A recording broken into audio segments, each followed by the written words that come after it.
Right, Water and Sanitation Minister Senzo Mchunu earlier briefing the media on the National Water and Sanitation Master Plan. He outlined some of the challenges the sector is grappling with. Mchunu says it's rather due to non-compliance in policies and not not gaps, rather. For more reaction to this, let's speak to Kate Stubbs. She's a director of Business Development and Marketing at Interwaste Holdings Limited, rather. Kate, thank you very much for your time here on All Angles and on eNCA. Now, firstly, some of our challenges are, they've been there for a while. What are some of the solutions that you can advise government to get into, especially when it comes to wastewater or pollution? They know who the culprits are, but it looks like we're not actually getting to these culprits. Well, I think, the preservation of our water starts with all of us, but in terms of pollution, they are the large culprits. Sadly, one of the largest culprits, as mentioned by the President, municipal wastewater treatment works and water treatment works. Over 50% of them are dysfunctional or not working correctly, and we haven't invested in infrastructure. So a large part of our pollution is coming from our wastewater treatment works.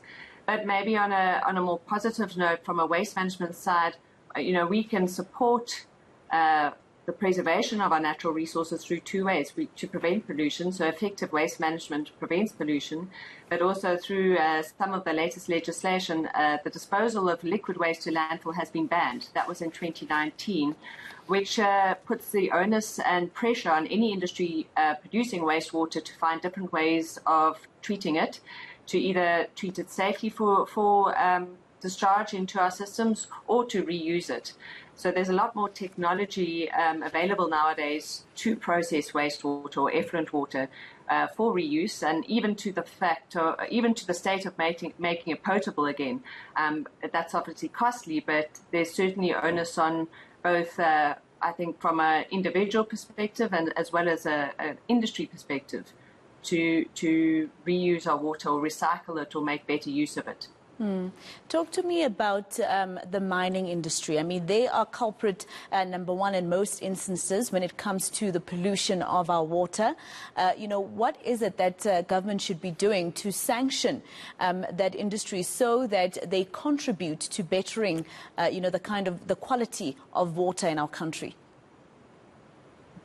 Well, I think measures are starting to be put in place in terms of higher taxes or limits on water usage, so fresh water usage, which is putting more pressure on industries like the mining industries or the industries that use that are heavily reliant on water usage to find alternatives in terms of reusing water.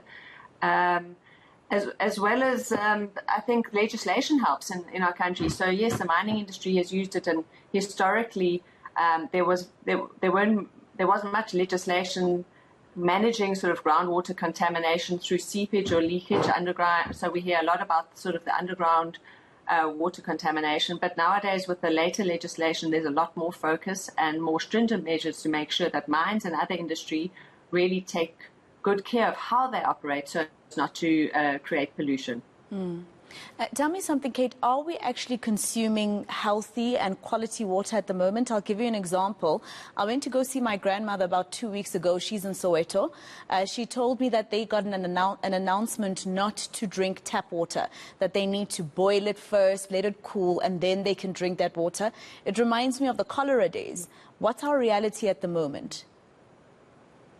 I think reality, from what I've read, is that the quality of our potable water has diminished, and that's due to the poor upkeep and maintenance of our infrastructure, as well as just higher pollution in all our water systems. South Africa, we used to have one of the cleanest drinking waters, and still globally, many of us have access to fresh drinking water out of our taps, but what we're certainly seeing is a diminished quality of that water, which is concerning. It's extremely concerning. Understanding that, we're fortunate in many urban areas that we do have access to water out of taps, drinking water out of our taps, but also that many rural areas are very reliant on drawing water either from our groundwater systems or rivers, which are highly polluted and contaminated. So I think, hence, a lot of focus on our water at the moment is we are deteriorating quite rapidly, and to fix that takes a lot of effort all round. And obviously then government, the accountability falls square on government's door. And I mean, if you're saying that we used to be among the countries in the world with clean drinking water, and now it's deteriorating because of infrastructure, that means that, somebody probably knew that our infrastructure is ailing and nothing was done. Am I right? Yeah, from what I read, certainly. And out of all the top 20 water projects that have been underway, they're all behind plan. So I think that the message is clear for all of us. We can't wait. We can't wait for government to fix the problem. We need to all start protecting and preserving our precious water systems from our homes into our industry. It's going to cost more for sure. The treatment, because of all the pollution, even treating water to a potable level is rising. And I think we're already in a tough situation in South Africa economically. We have many power issues. And what we can expect and are due to expect is water restrictions and shortages. Kiasi, thank you very much for your time here on All Angles. That is, of course, Kate Stubbs. She's the Director of Business Development and Marketing at Interwaste Holdings Limited. Well, we're not drinking good water at the moment, and actually the quality of our water in South Africa is deteriorating. That's according to Kate.